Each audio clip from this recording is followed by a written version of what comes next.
gestion transformatrice.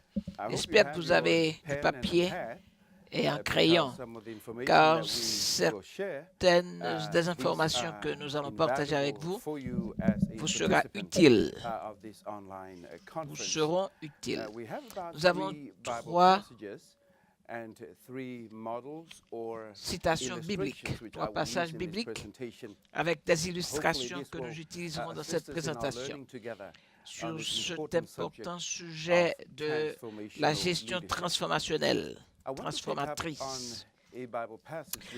Je veux commencer par attirer l'attention sur un passage biblique que j'ai utilisé hier, tiré de l'évangile de Marc, le chapitre 12, les versets 29 et 30. Et je vais lire ces versets juste pour rafraîchir la mémoire. Le plus important de tous, dit Jésus, est ceci. Écoute, ô Israël, le Seigneur l'Éternel, l'Éternel est un. Aime le Seigneur, ton Dieu, de tout ton cœur, de toute ton âme et de toute ta pensée, de toutes tes forces. Et si vous avez une plume et du papier avec votre Bible ouverte en face de vous, vous voulez peut-être souligner ces 2 versets, ces 2. Aime l'Éternel ton Dieu. Aime l'Éternel ton Dieu complètement, pleinement. Vous voudrez peut-être souligner également les mots cœur, âme, esprit et force. Ceci nous amène à l'illustration suivante. Conduire notre vie, placer notre vie entière sous l'influence du Christ. Pensez à votre vie, comme nous l'avons vu hier, comme cette tarte ou ce pizza qui est en face de nous, multicolore, représentant la totalité de l'être humain. Qu'il s'agisse de culte, de notre action, notre influence, nos relations, nos possessions, nos finances et notre intellect. Tout ceci représente l'ensemble de notre expérience en tant qu'être humain. Jésus est le Seigneur de l'ensemble complet de ma personnalité, de mon être, de ma vie. Il existe une nouvelle dimension que je veux ajouter à cette illustration. Considérez le screen, vous voyez un cercle haché, pointillé au milieu. Cette ligne, ce cercle en pointillé souligne les 2 aspects de notre être. La portion interne, le plus petit cercle, c'est le niveau profond. Dans l'illustration suivante, nous allons couper le pizza et vous allez voir ces 2 parties. Au-dessus de la ligne en pointillé, c'est la partie visible, superficielle, et en dessous la partie invisible, profonde. En considérant la portion supérieure à droite, vous voyez, c'est là que nous avons notre comportement humain, l'expression de notre comportement humain, nos activités, nos produits en dessous. Ensuite, niveau supérieur à gauche, je veux attirer surtout votre attention sur la partie inférieure, la portion profonde. C'est là que nous avons notre conception concernant l'univers, les gens. Et dans ce même bloc, nous avons le niveau profond. C'est là que nous avons également nos valeurs et nos principes. Et il y a une chose que je veux souligner pour notre entendement aujourd'hui et qui est fondamentale, c'est le fait que nous savons que nos valeurs et nos principes influence notre comportement. La réalité est de dire que ce que nous voyons à la surface trouve ses racines au plus profond de nos valeurs et de nos principes. Et ceci est important quand nous enseignons la gestion chrétienne. Il est important de savoir que notre comportement est l'expression de nos valeurs et de nos principes. L'implication est que quand nous aidons les gens à développer quelque chose en fonction de leur comportement chrétien, il nous faut mettre l'accent sur ce qui existe en profondeur, les principes et les valeurs qui s'exprimeront à travers les actions de la vie. J'aimerais regarder avec vous maintenant à une vie sans Christ. Voilà les deux niveaux de l'expérience chrétienne. À quoi ressemble une vie sans Jésus? Je veux suggérer qu'une vie sans Jésus, selon ce que dit l'Écriture, est une vie où le moi est la valeur qui domine. Tant le Nouveau que l'Ancien Testament parle du moi. La Bible parle de la nature humaine égoïste, la nature humaine pécheresse qui peut contrôler la vie entière.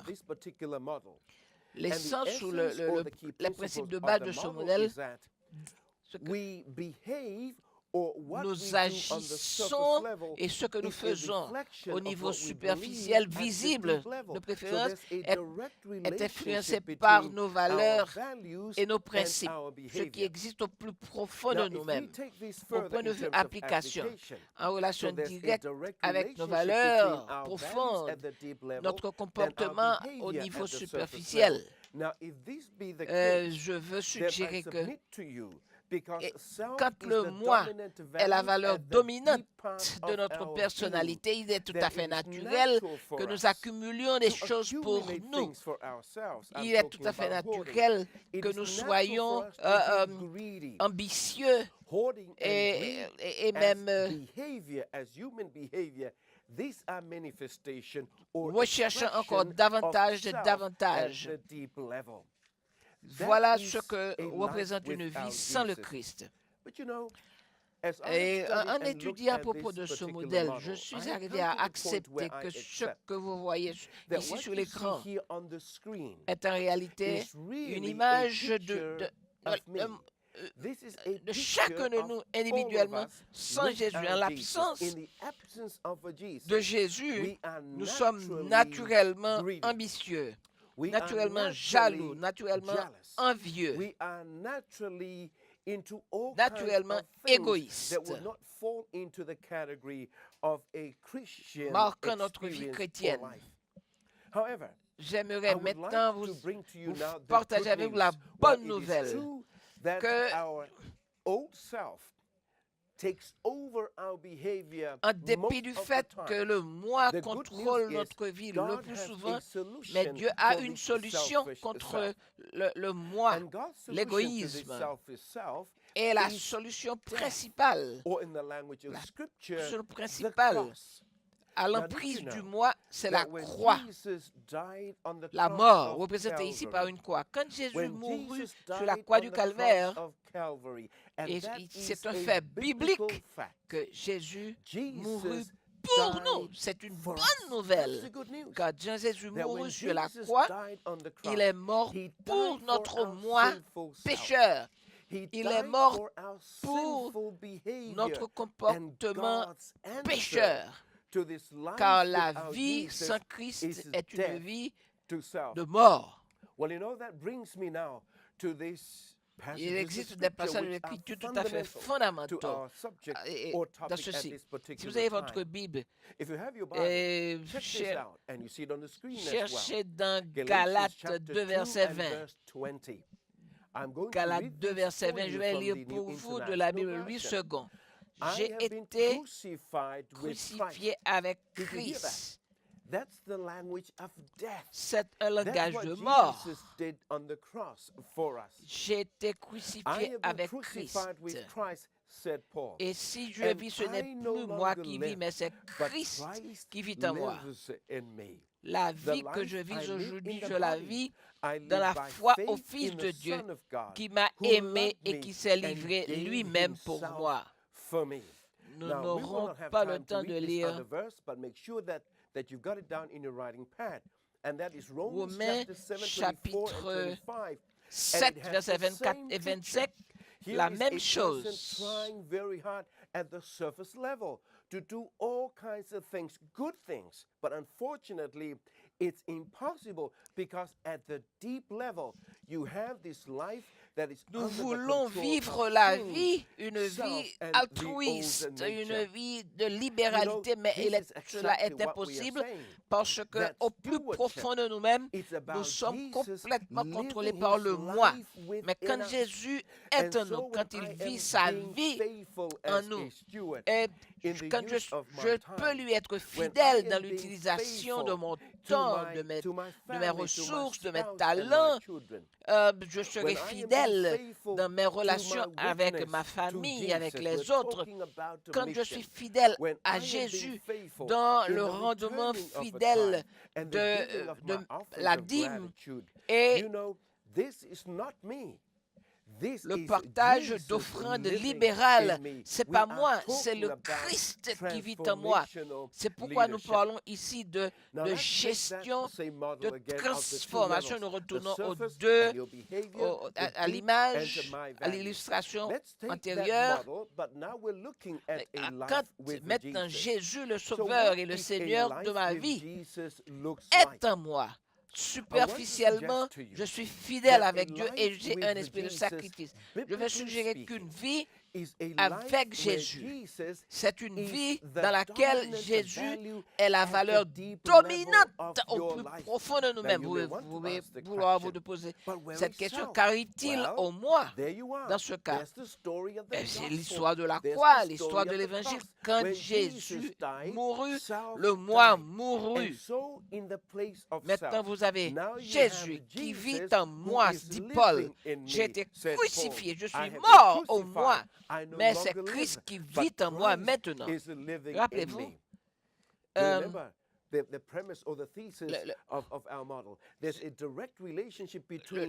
point central de tout ceci, c'est le rapport qui existe entre les valeurs que nous portons en nous-mêmes et l'expression de notre comportement de manière visible. Quand Jésus vit en moi, il devient naturel que je vive une vie de fidélité et de sacrifice, car ceci fait partie d'une manière naturelle de la présence de Jésus en moi. C'est pas moi, c'est Christ qui vit en moi. Et le point fondamental est que la gestion, Jésus vivant sa vie en moi. Mesdames, messieurs, la fidélité n'est pas naturelle chez l'homme, n'est pas normale chez l'humain. Mais quand Jésus vit en nous, ceci devient une portion, une partie, un aspect normal de nous-mêmes. Je vais faire une déclaration osée, mais supportée par l'Écriture. La gestion, c'est un autre mot pour sanctification. Car à la fois la sanctification et la gestion traite de la présence de Jésus en moi, de Jésus faisant son œuvre en moi. Écoutez cette déclaration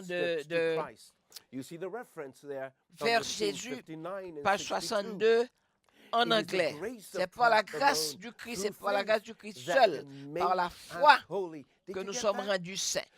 Quand nous agissons de manière convenable, ceci n'a rien à voir avec nous-mêmes, notre pouvoir, notre puissance, mais c'est l'effet du Christ vivant en moi. Vous devez maintenir cette connexion avec le Christ par la foi. Aussi longtemps que vous le ferez, il accomplira son œuvre en vous. Il accomplira le vouloir et le pouvoir selon son bon plaisir. Alors, Christ travaillant en vous, vous manifesterez le même esprit et les mêmes bonnes œuvres, des œuvres de salut et d'obéissance. J'aimerais que vous jetiez un coup d'œil sur ce modèle que nous avons sur nous avant de passer au panel. 3 boîtes en face de vous, une boîte noire appelée information correcte. À l'extrême droite, vous avez une boîte verte, comportement convenable, et une boîte bleue au milieu qui signifie relation correcte. Les 3 boîtes. À gauche, information correcte, à droite, comportement correct, au milieu, relation correcte. Nous avons toute la connaissance à travers l'étude des Saintes Écritures, qu'il s'agit de la manière de vivre, qu'il s'agit de la mission, du témoignage. Nous avons l'information. Très souvent, cette connaissance, cette information ne va pas jusqu'à la boîte suivante. Quelque chose fait défaut. Nous allons donc voir qu'est-ce qui a toujours manqué pour que nous puissions avoir le comportement correct. Gardez ceci à l'esprit. Merci.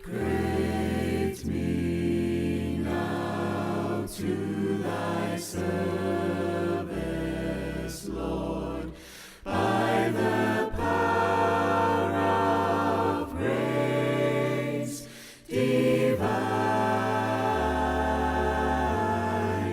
may my soul look up with a steadfast hope, and my will be lost in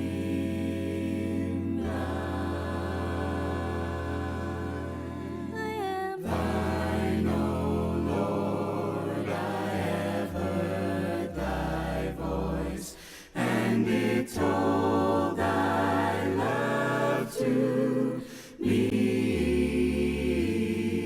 but I long to rise in the arms of faith and be closer drawn to thee.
Nous sommes heureux de vous revoir sur le site avec nous.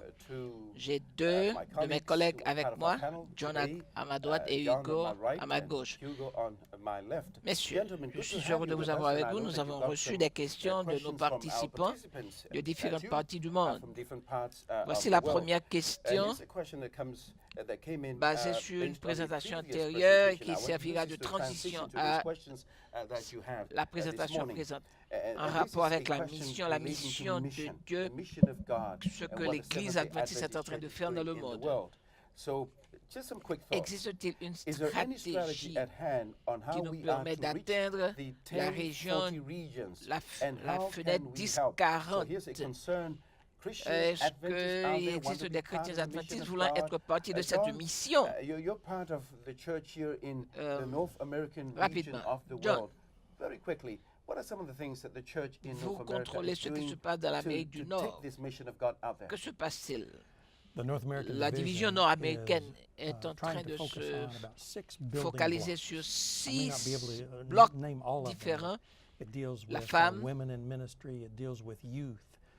le jeune, pour fermer la porte arrière par laquelle les jeunes s'en vont. Troisième bloc, les immigrants. Les États-Unis constituent un melting pot plus que jamais avec différents groupes ethniques. Nous voulons nous focaliser sur ces groupes différents. C'est ce qui se passe ici en Amérique du Nord. Tout le monde veut venir aux États-Unis. L'Église doit faire de tout son possible pour recueillir ces gens.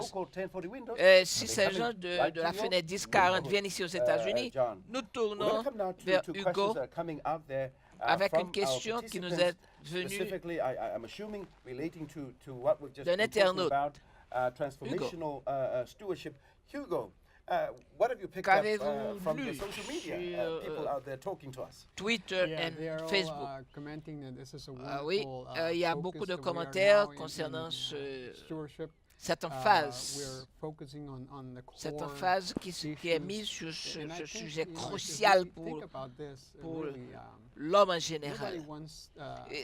La situation est que les gens voient d'abord l'argent et les gens sont sensibles en ce qui concerne leur poche, leur bourse. Et quand nous parlons de Jésus, ils aiment Jésus, ils seront désireux. S'ils aiment Jésus, ils seront désireux de tout donner à Jésus, de tout ouvrir, de tout mettre à sa disposition. John.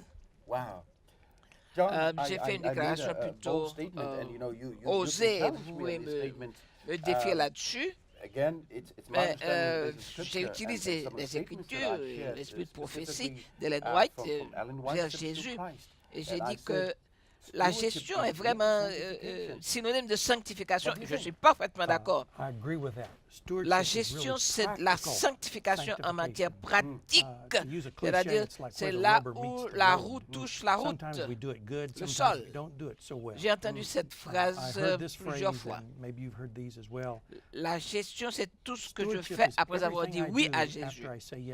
En d'autres termes, c'est la vie pratique au jour le jour, après avoir dit oui à Jésus verbalement. Je vais encore vous pousser un petit peu davantage. Appliquer ceci à nos dîmes et à nos offrandes, au point de vue pratique. Quand il s'agit de sanctification, laissez-moi parler de la réforme et du réveil. Le réveil, c'est le cœur. La réforme, c'est un changement d'action.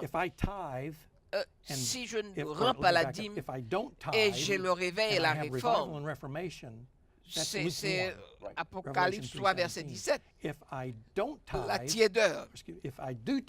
Si je donne la dîme et les offrandes, mais je n'ai ni le réveil, ni la réforme en moi, c'est du légalisme.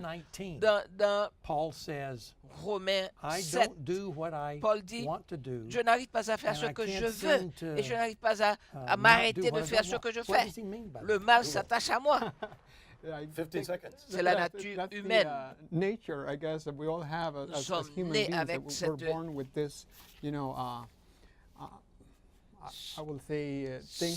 cette tendance, en dépit du fait que nous sachions que ceci n'est pas bon et voilà le bien qu'il faut faire, nous n'arrivons pas vraiment à faire le bien, mais notre temps s'en va rapidement, je suis désolé. Vous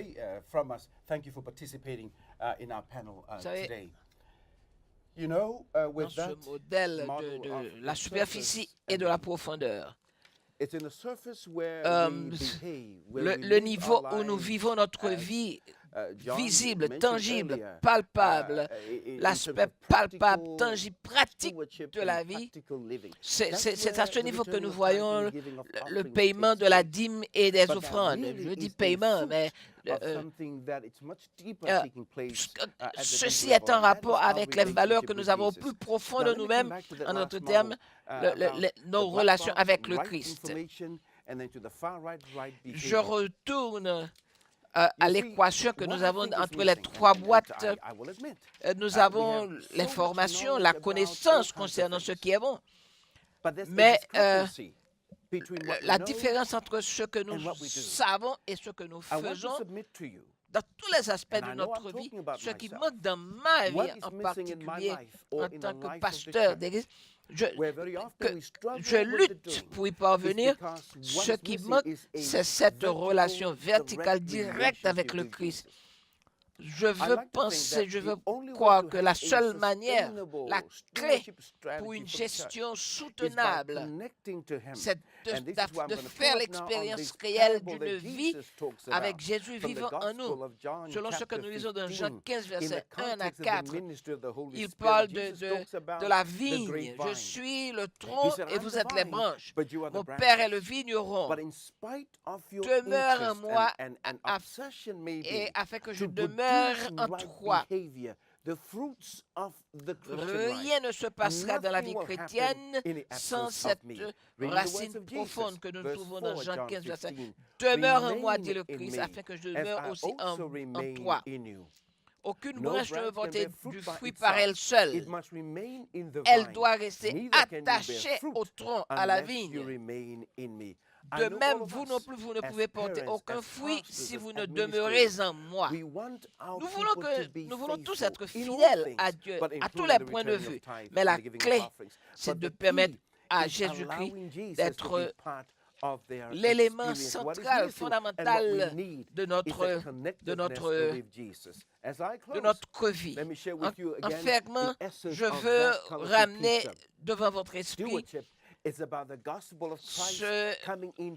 ce cercle multicolore.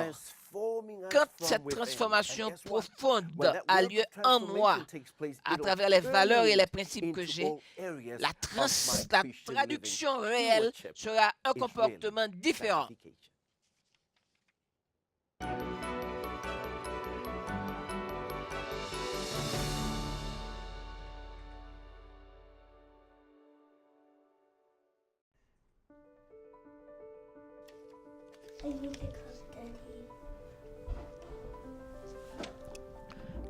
Jésus a présenté la parabole de la vigne à ses disciples. Restons branchés sur Jésus-Christ. Le tronc, c'est Jésus. La vigne, c'est Jésus. Nous sommes les branches. Branches attachées au tronc. Aussi simple que cela. Dans la vie chrétienne, porter du fruit sous forme de fidélité, d'adoration, de témoignage, de générosité, constitue l'évidence de la présence de Jésus dans notre vie. Nos relations intimes avec Jésus nous permettront d'avoir de bonnes relations avec nos conjoints. Seul Jésus peut véritablement affecter nos relations avec lui et avec les autres. Rappelez-vous, la gestion, c'est consacrer mon tout à Dieu en réponse au tout qu'il m'a donné.